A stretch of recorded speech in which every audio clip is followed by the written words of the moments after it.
Welcome back to the Knock-On Effect, the rugby show where we say what the pundits won't. Simon Easterby has named his team for Ireland's final match of this year's Six Nations. What a shambles it has been.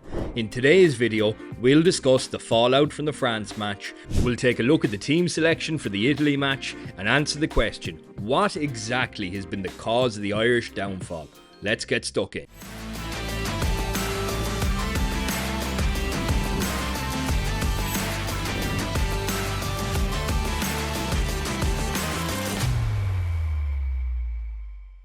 Kicking things off, the France match. What can I say that hasn't already been said?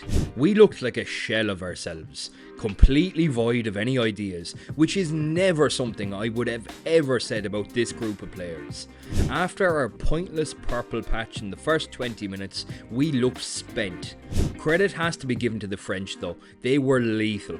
For all the talk about Dupont being the heartbeat of the team, they proved that they have the squad depth without him. Bielbiarri is the real deal. I know I've been singing his praises a lot, but he is truly a generational talent. I haven't felt this dejected about an Irish performance in quite some time. Looking ahead to this weekend's fixture against Italy, we have a full-strength team out with the addition of Jack Crowley at out-half. Too little, too late on that one, I'm afraid. Prendergast did everything but climb into the stands to avoid making a tackle last week. This week, we've already shat the bed.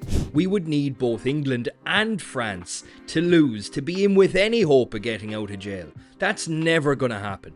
So why are we still not rotating the team? Which brings us to the question, what exactly has been the downfall of the Irish? We said it after the Wales match. The squad looked tired.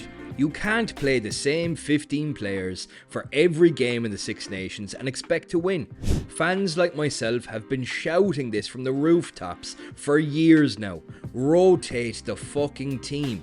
Be it Leinster bias or not, the regular starters all wear a blue jersey come April, and they not only need to be rested from time to time to get peak performance out of them, but the fringe players need exposure to top level test rugby so that when we have injuries like we did against France, we don't end up with a makeshift backline of players who haven't touched a ball all fucking tournament.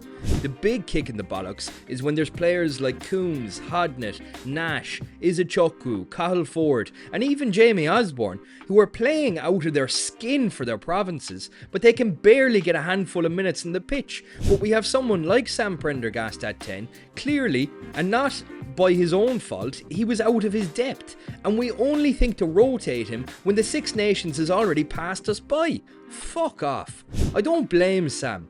I've maintained from the start of this that he's a great talent with plenty of potential, but we've thrown him in the deep end here and paid the price big time.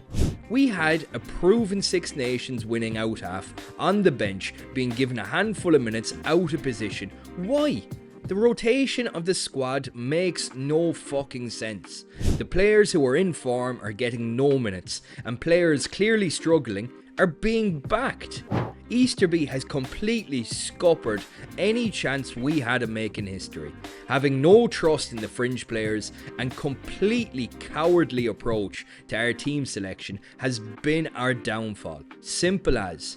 We were stubborn, completely reluctant to change the starting team, and when we did, like with Prendergast, we doubled down, afraid to admit that we were wrong. You have to be ballsy enough to bring in these young lads and also have the common sense to know when it's not working.